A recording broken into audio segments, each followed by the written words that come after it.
Demonization works mainly because of people's ignorance being used as a survival mechanism.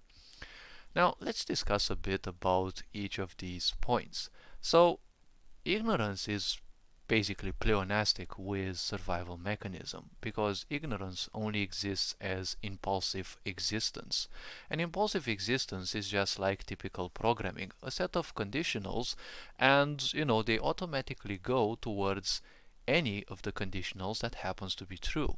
So if something fulfills your survival, that's what you are going to go towards. And for thousands of years, one can agree that society has always placed a great influence on people being very poor, because if people are very poor, if their survival needs are not met, well, most likely they will be tending, or well, fully embracing the aspect of ignorance. So therefore they will be basically impulsive. And a very great uh, psychological, let's say, strategy was built and has been used especially as of late, which is called problem reaction solution. Some people create a problem to which they also build a solution, but at first they just have to wait for people to, negatively react, and overreact to a certain situation, and then they will progressively present a solution and most likely take their time in implementing it, or they won't simply implement it, delaying things more and more so that they trigger a greater and greater neediness from people. This is a way through which people can deviously install a trust in them, because when you ensure people that you're going to do certain things for them, they will build some trust in you because of survival mechanisms. Now, why I'm saying survival mechanisms is, well, people have become ignorant long ago, and generation after generation this has been enforced. And the problem is, ignorant people will always want the others to be ignorant because misery loves company. It is a narcissistic and not only feature in which if someone suffers, everyone else must suffer at least the same. So the point about this is, with such behavioral patterns, right, these will always be inflicted upon the newer generations, because when these behavioral patterns become a cycle, right, become something that they can no longer be purged, right, and the person simply moves in a circle and can't escape this repetitivity, the point is the next generation will have to prove stronger, right, because it will also come upon them, and sooner or later one of the generations will have to go through.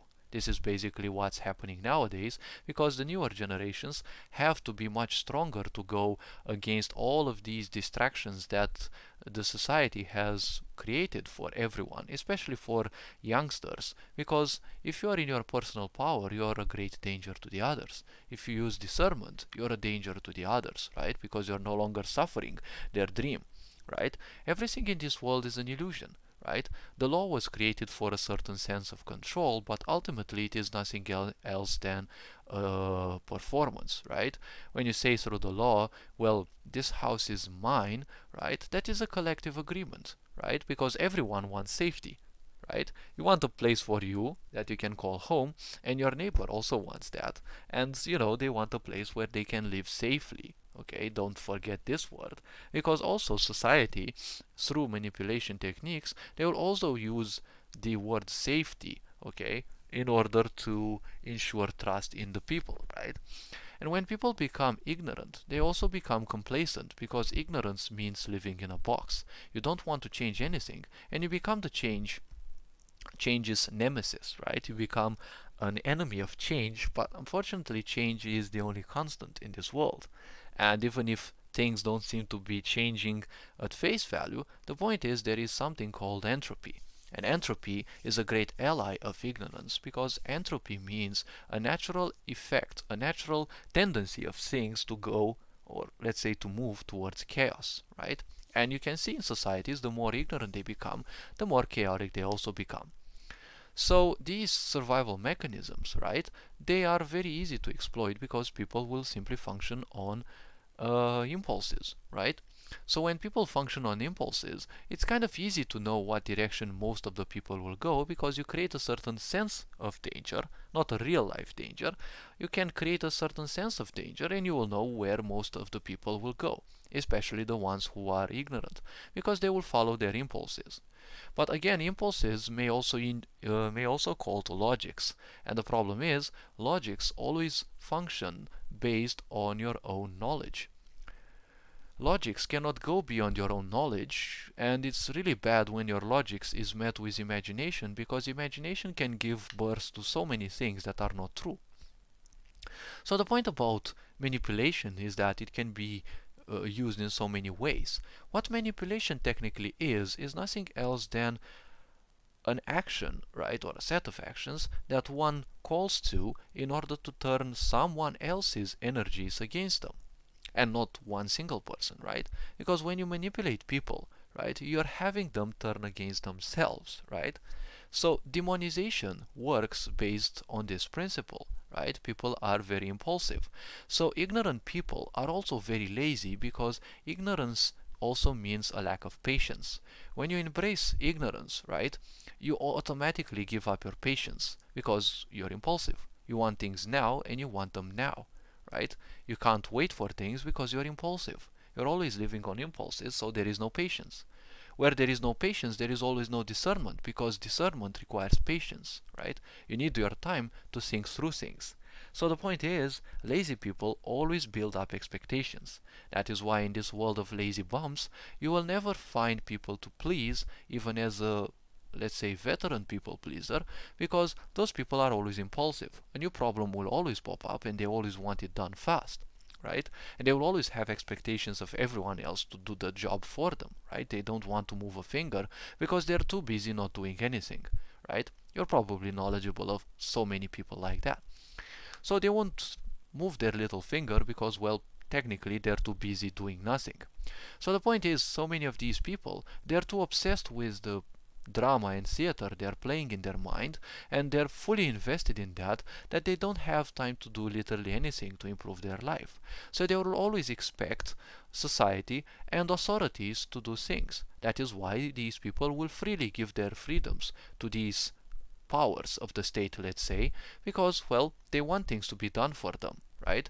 That's why you see all the people, right, when they would be called as, civically ignorant, right? They don't have any civic presence. They don't imply at all in societal matters, and though they don't take societal matters seriously, right? They just prefer living ignorantly. Well, that is a point, right? Because they will always be seen, these people will always be seen blaming the government, the authorities, and the such.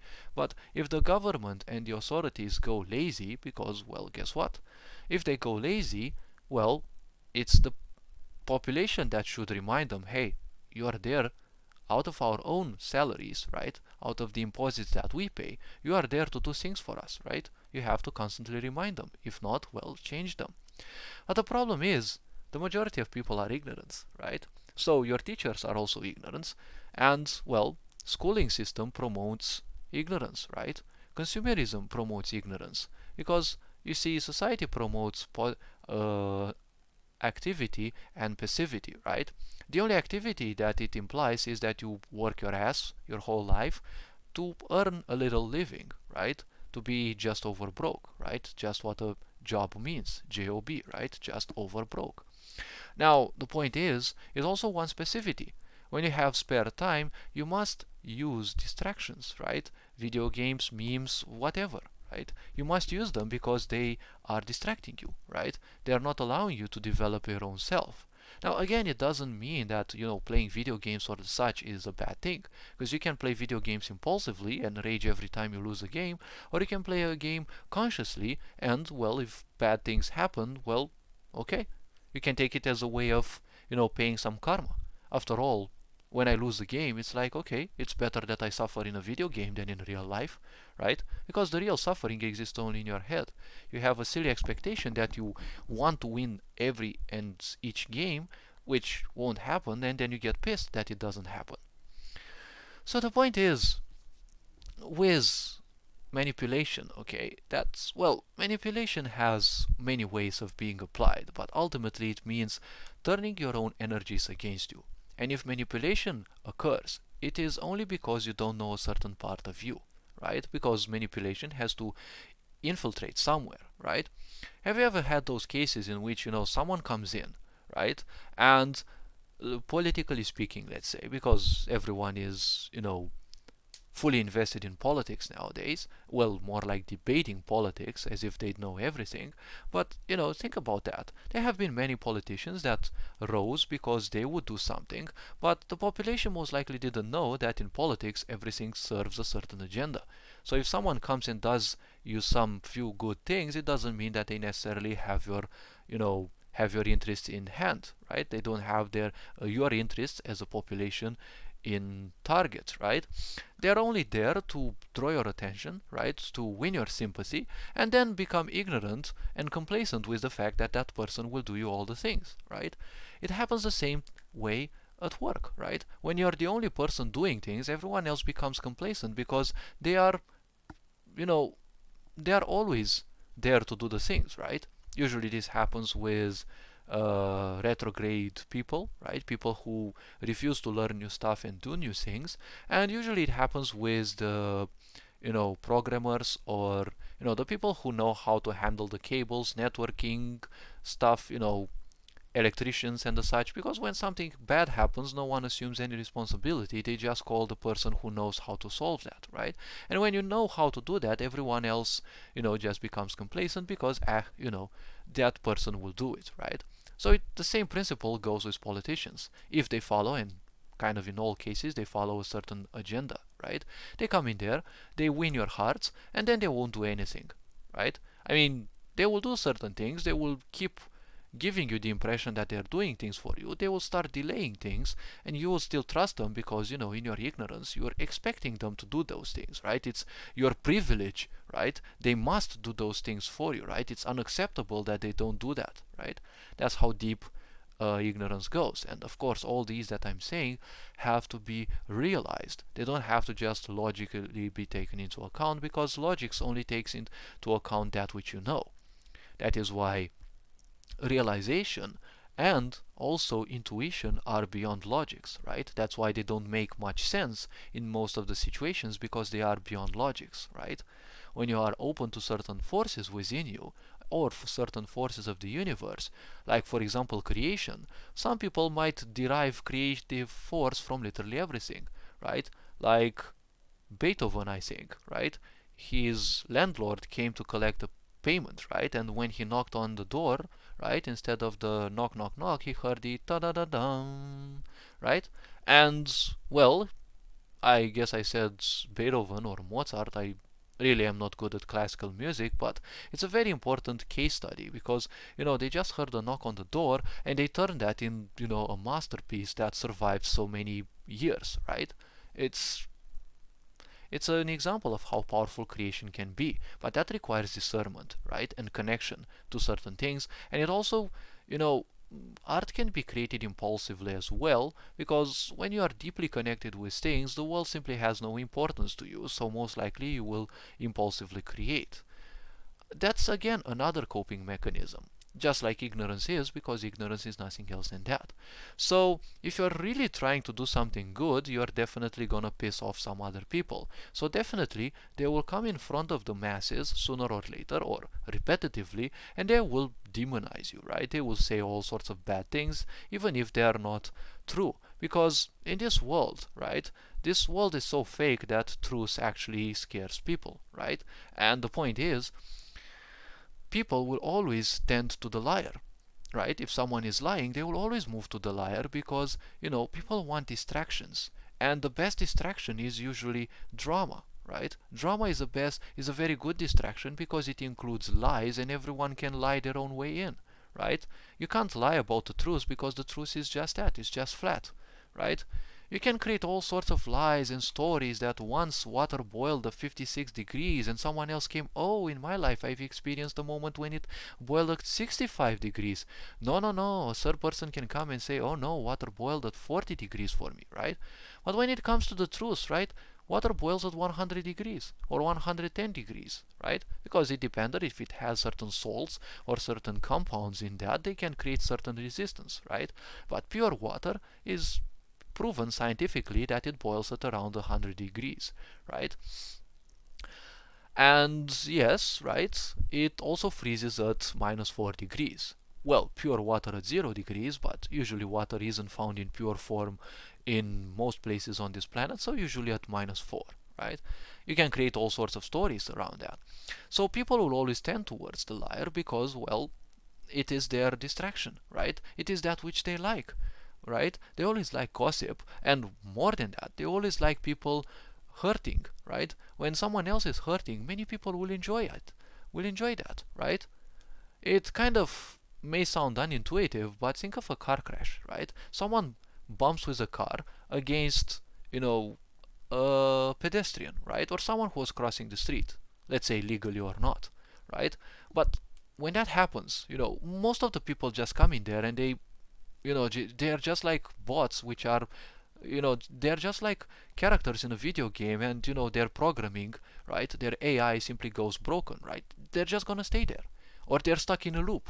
They want to go in, but they feel that they're useless, or they feel that they don't know what to do. They don't have enough trust, right? So there's this loop that constantly goes on, and what happens basically physically is that they just stand there and watch. At the same time, some people will actually enjoy the suffering of the person there, right? And you can see who among those is not ignorant, because those who aren't ignorant will move in and will do things, right? And at the same time, ignorance will say, hey, don't worry, someone else will do it, right?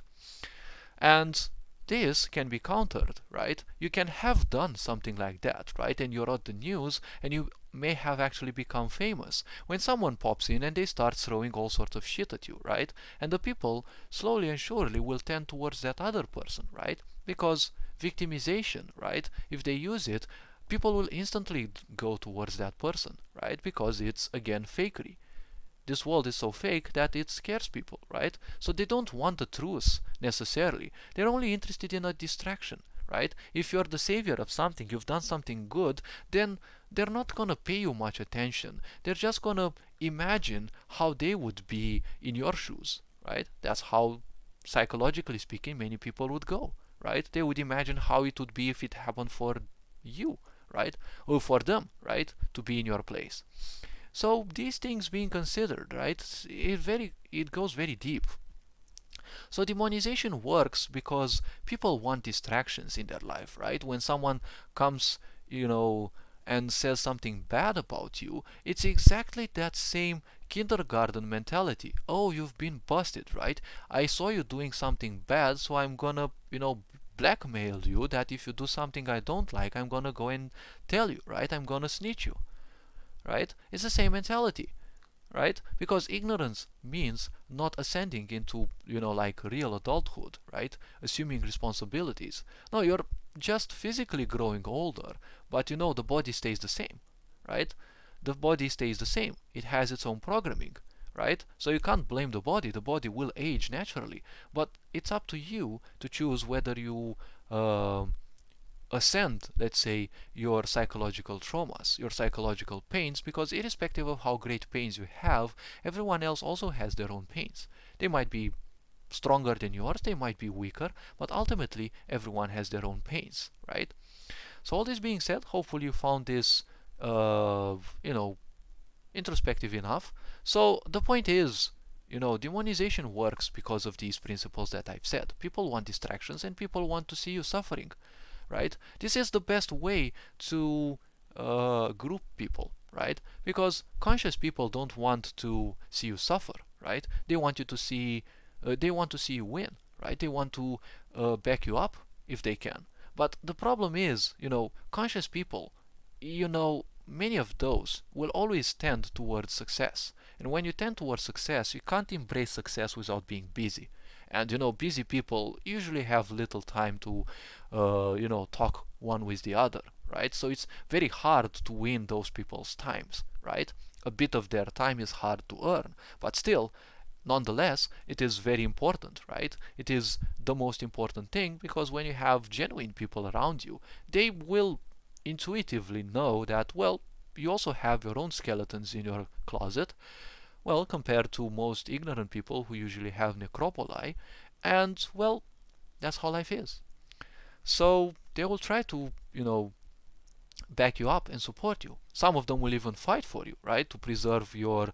Um, well, this is another aspect, okay? This is what I call self-demonization, right? When you create what is it called? A reputation, right? That's what I call a self-demonization. You're calling yourself as you are, right? When you come into this world, you're nothing. I've been saying this in videos before, and, well, I'm not the only one who says. But when you come in this world, you're nothing. You don't know anything, you have no emotion, you have literally anything, you don't have anything, right? You just inhabit this physical piece of body, right? And then everything else is an accumulation, right? All the knowledge you have, all the emotions, all the points, all the thoughts, everything that you have is an accumulation, right? And you believe that, you're programmed and you kind of need, to accumulate upon those things. So what you're doing through reputation is you're demonizing your true self. That aspect of not being anything, not being identified with anything, you're demonizing it, you're saying it's not good enough, so you're embracing a certain lie, because that's basically what your reputation is, right? A reputation is nothing else than, well, people's expectations of you. They're almost in direct proportion, because the greater your reputation is, considering that it is truly a reputation and not something in your own mind and just that, when you have a reputation, you always have to fight for it, right? Because you always have to fight for a lie. You don't have to fight for the truth. That's something that most people maybe haven't realized. But you never have to realize this, right? The truth only has to be realized. You don't have to fight for it. You may have to fight against certain people, yes, but what you're fighting against is their lies, right? Because their lies are basically your truth, right?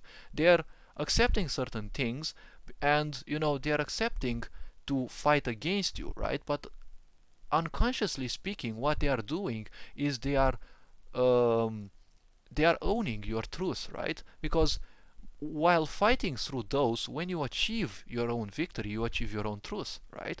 It's not easily explainable, but they're like the mobs, and the boss is in a game, right? You have to go through them, and at the end there's that chest with your treasure, right? You have earned the treasure, and that is your truth, right?